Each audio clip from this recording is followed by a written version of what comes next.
अस्सलामु अलैकुम वरहमतुल्लाहि वबरकातुहू। सवाल ये पूछा गया है कि 27 रजब का रोज़ा रखना कैसा है, और इसी तरीके से 27 रजब की रात को जो नमाज़ें पढ़ी जाती हैं एक मखसूस तरीके से, और उसमें ख़ास ख़ास सूरतें पढ़ी जाती हैं और उसकी बहुत ज़्यादा फजीलत बताई जाती है, बहुत ज़्यादा फ़ज़ाइल उसके बयान किए जाते हैं, तो ये कहाँ तक सही है? क्या आप सल्लल्लाहु अलैहि वसल्लम की ज़िंदगी से और सहाबा किराम की ज़िंदगी से इसका सबूत मिलता है? क्या कुरान और हदीस में इसका कहीं ज़िक्र है?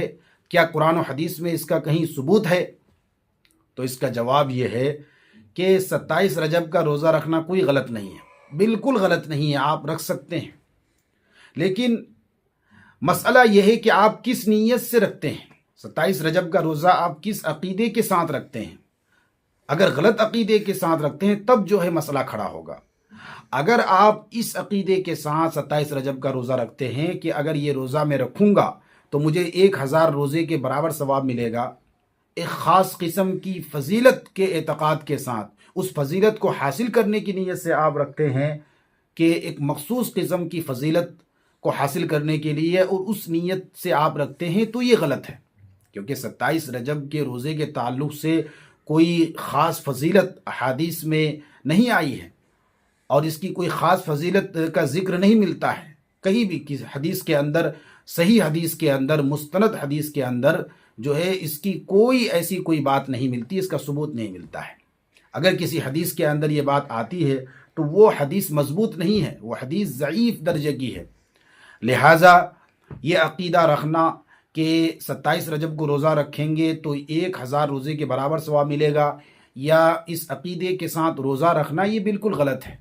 आप जो है नफली रोज़ा की नीयत से रखिए, 27 को रखिए, 28 को रखिए, उससे पहले 26 को रखिए, 25 को रखिए, पूरे महीने में जिस दिन चाहें अपनी ताकत के बक़दर, अपनी ताकत के एतबार से आप रोज़ा रख सकते हैं। क्योंकि रजब का महीना ये हुर्मत वाले महीनों में से एक महीना है, फजीलत वाले महीनों में से एक महीना है।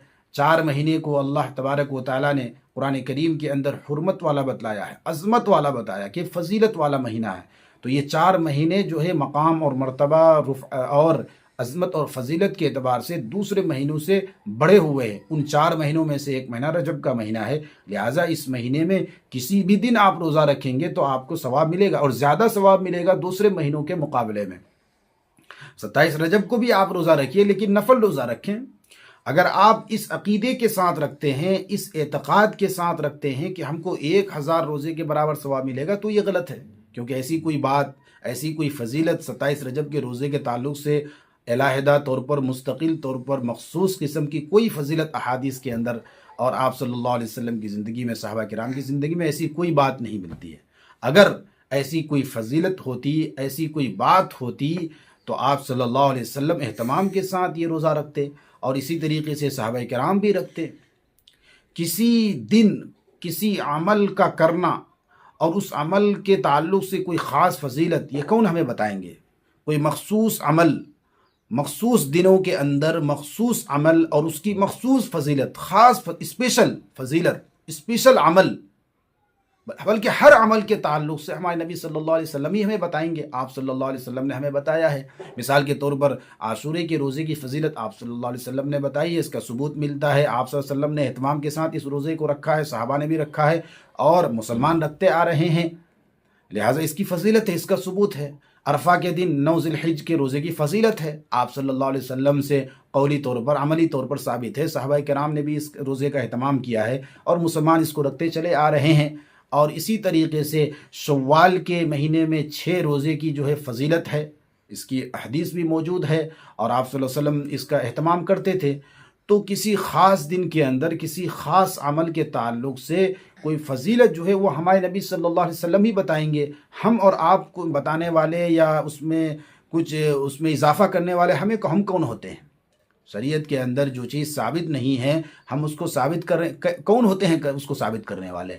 और हम कौन होते हैं किसी चीज़ की फजीलत को बढ़ा चढ़ा कर बयान करने वाले? शरीयत का जो अमल जिस लेवल पे है, जिस दर्जे में जिस अमल को रखा गया है, हमारी ज़िम्मेदारी यह है कि हम उसको उसी लेवल पे रखें, उसी दर्जे में रखें। फ़र्ज़ को फ़र्ज़ का दर्जा दीजिए, वाजिब को वाजिब का दर्जा देना है, सुन्नत को सुन्नत का दर्जा देना है, मुस्तहब को मुस्तहब का दर्जा देना है। मुस्तहब को फ़र्ज़ के दर्जे में नहीं पहुँचाना, फ़र्ज़ को मामूली नहीं समझना, नीचे नहीं घटाना है। तो ये शरीयत का मिजाज है। لہٰذا اس عقیدے کے ساتھ 27 رجب کو روزہ رکھنا کہ یہ روزہ رکھوں گا تو مجھے یہ فضیلت ملے گی، اور اس یہ روزہ رکھنے کی یہ فضیلت ہے، یہ ثواب ہے، یہ اجر ہے، یہ اس عقیدے کے ساتھ روزہ رکھنا 27 رجب کو غلط ہے۔ ہاں، آپ معمولی طور پر روزہ رکھیں، نفل روزہ رکھیں، جس طرح اور دنوں میں رکھتے 27 رجب کو بھی رکھ دیں، کوئی دقت نہیں ہے، کوئی مسئلہ نہیں ہے۔ عقیدہ غلط نہیں ہونا چاہیے، غلط عقیدے کے ساتھ اور ایک مخصوص قسم کی فضیلت ذہن میں رکھ کر کے جو ہے روزہ رکھنا یہ غلط ہے۔ اور اسی طریقے سے جو نماز کے بارے میں بتایا جاتا ہے، 27 رجب کی جو نمازیں ہیں، ان نمازوں کے تعلق سے بھی یہ جو ہے بالکل صحیح بات نہیں ہے، کوئی مستند باتیں نہیں ہیں، قرآن اور حدیث میں اس کا کوئی ذکر نہیں ملتا ہے کہ 12 رکعت یا 8 رکعت 27 رجب کی کوئی بھی خاص عبادت جو ہے ثابت نہیں ہے، کوئی خاص عبادت ثابت۔ جس طریقے سے دوسری نمازوں کے تعلق سے آپ صلی اللہ علیہ وسلم نے ہمیں اوابین کی نماز کے بارے میں بتلایا ہے، اور اسی طریقے سے چاشت کی نماز کے بارے میں بتلایا، اشراق کے بارے میں بتلایا، تہجد کے بارے میں بتلایا، اور صلاۃ الخسوف، چاند گرہن، سورج گرہن کی نمازوں کے بارے میں بتلایا۔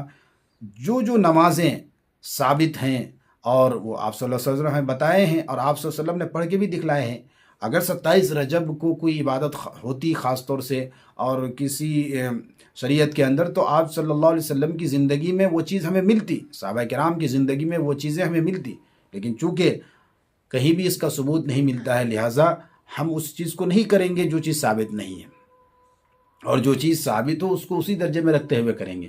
رجب کا پورا مہینہ ایک جو ہے فضیلت والا مہینہ ہے، آپ اس میں پورے مہینے میں عبادت کیجئے، پورے مہینے میں عبادت کیجئے، دوسرے دنوں کی طرح اس دن بھی تھوڑی بہت عبادت کر لیے تو یہ الگ چیز ہے، لیکن ایک خاص قسم کی فضیلت کو ذہن میں مائنڈ میں رکھ کر کے کہ یہ نماز پڑھیں گے آج کی رات تو مجھے یہ ملے گا آج ہی کی رات، جبکہ ثابت ہی نہیں، ایسا کچھ نہیں ہے، تو یہ غلط ہے۔ لہٰذا ہمیں جو ہے کیا کہتے ہیں کہ غلط چیزوں سے بچنا ہے، سنت اور شریعت کو فالو کرنا ہے، قرآن اور حدیث کو فالو کرنا ہے، اور قرآن اور حدیث میں صحابہ کرام کی زندگی میں جو چیز کرنے کی ہیں، جس چیز کا ثبوت ہے ان چیزوں کو ہمیں کرنا ہے، جن چیزوں سے منع کیا گیا ہے، جو چیز ہمیں نظر نہیں آتی، جن کا ثبوت نہیں ہے، غیر ثبوت بات ہیں، ثابت نہیں ہے، ایسی چیزوں سے ہمیں بچنا ہے۔ اللہ تعالی عمل کی توفیق عطا فرمائے۔